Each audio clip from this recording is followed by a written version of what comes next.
एक बार की बात है कि एक बाज का अंडा मुर्गी के अंडों के बीच आ गया और कुछ दिनों बाद उन अंडों में से चूजे निकले।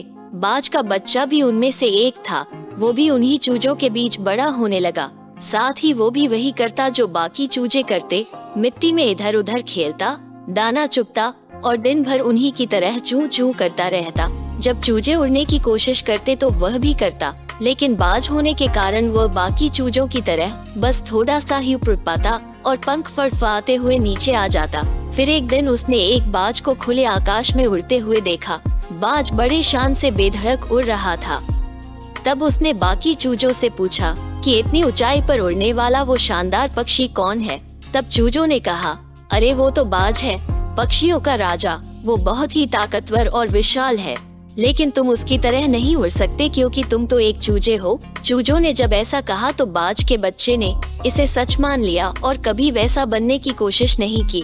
वो जिंदगी भर चूजों की तरह रहा और एक दिन बिना अपनी असली ताकत पहचाने ही मर गया।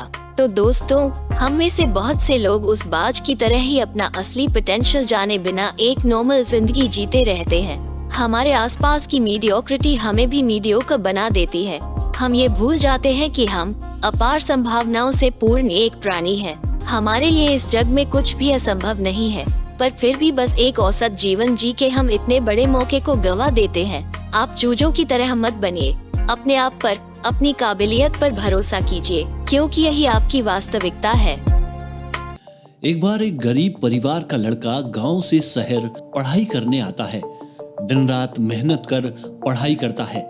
एक दिन उसके पास एक कंपनी से कॉल आया और उसे इंटरव्यू के लिए बुलाया गया। कॉल आने के बाद वो बहुत खुश हो जाता है, लेकिन एक परेशानी थी कि उसके पास किराए से जाने के लिए पैसे नहीं थे। उसने इधर उधर अपने पास पैसे खोजे तो उसे सिर्फ 100 रुपए मिले। क्या करता, वह उन पैसों को लेकर निकल गया और कुछ दूर जाकर किसी मिलने वाले का इंतजार करने लगा। सोचा कि लिफ्ट लेकर वह कंपनी तक पहुंच जाएगा, लेकिन काफी इंतजार के बाद जब उसे कोई नहीं मिला तो वह वहां से चल देता है। आगे जाकर वह देखता है कि रास्ते में एक मंदिर है। मंदिर देखकर वह भगवान से प्रार्थना करता है कि वह उसकी हेल्प करें और कोई रास्ता सुझाएं।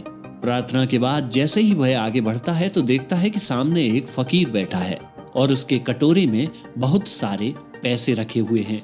यह देखकर वह वापस मुड़ता है और भगवान से कहता है कि वाह भगवान, जिसे जरूरत है उसको आप देते नहीं और जिसको जरूरत नहीं है उसे भर भर के देते हो।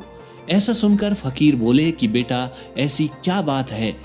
अगर तुमको कोई परेशानी है तो मुझे बताओ, मैं तुम्हारी मदद करूंगा। ऐसा सुनकर लड़का बोला, रहने दो बाबा, आप तो खुद ही मांग रहे हो तो आप मेरी क्या मदद करोगे? फकीर बोला, ऐसा नहीं है। इस मंदिर में जो आता है वह मुझे पैसा देकर जाता है। वो ऐसा इसलिए करते हैं कि उनको पुण्य कमाना है।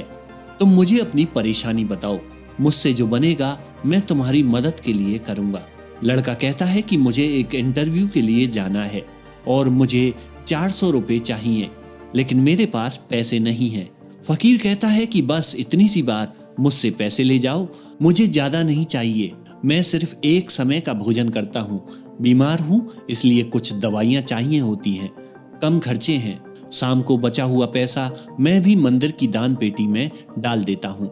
ऐसा सुनकर लड़का फकीर की बातों पर भरोसा करके उनसे पैसे ले लेता है और फकीर से कहता है कि बाबा, जब मेरे पास पैसे आएंगे तो मैं आपके पैसे लौटाने जरूर आऊंगा। लड़के ने भी कंपनी जाकर इंटरव्यू दिया और उसका सिलेक्शन हो जाता है। शाम को लड़का खुशी खुशी वापस अपने घर की ओर निकल पड़ता है। रास्ते में वो सोचता जा रहा था कि ये नौकरी उसे उस फकीर बाबा की वजह से मिली है और वो जाते जाते उनका धन्यवाद जरूर करेगा। लेकिन जैसे ही वो फकीर के पास पहुंचता है तो वो देखता है कि वहां काफी भीड़ इकट्ठा हो रही है। जब वह लोगों से पूछता है कि यहाँ किस बात की भीड़ है तो किसी ने बताया कि यहाँ एक फकीर की मौत हो गई है। ऐसा सुनकर जब वह भीड़ को हटाकर आगे आया तो वो देखता है कि वही फकीर जिसने उसकी मदद की थी उसकी मौत हो चुकी है। एक व्यक्ति भीड़ से कहता है कि ये तो दवाइयों से चल रहे थे, शायद आज उनके पास पैसे नहीं होंगे, इसलिए आज उन्होंने दवाई भी नहीं ली होगी, इसी कारण ऐसा हुआ होगा। ऐसा सुनकर लड़का रोने लगता है। वह भगवान से कहता है कि हे भगवान, एक इंसान किसी की जिंदगी बनाने के लिए अपनी जिंदगी देकर चला गया। वह रोते जा रहा था, तभी भीड़ से एक और आवाज आती है कि ये तो भिखारी था, अच्छा हुआ मर गया, वैसे भी कोई काम का नहीं था। इस कहानी से हमें दो सीखें मिलती हैं। पहली सीख है कि हमेशा दूसरों पर विश्वास करो, क्योंकि जब हम मदद करेंगे तो एक दूसरे की मदद से हम आगे बढ़ पाएंगे। और दूसरी बात, भरोसा रखो, जब आपको लगता है कि लाइफ में कुछ सही नहीं हो सकता, तब कहीं ना कहीं आपको मदद जरूर मिलेगी। ऊपर वाला आपको भी नहीं मालूम कि आपको कब किसी का ऊपर वाला बनाकर भेज दे। इसलिए मदद करो और इस बात पर यकीन रखो कि आपकी जिंदगी में भी कोई ना कोई ऊपर वाला बनकर जरूर आएगा।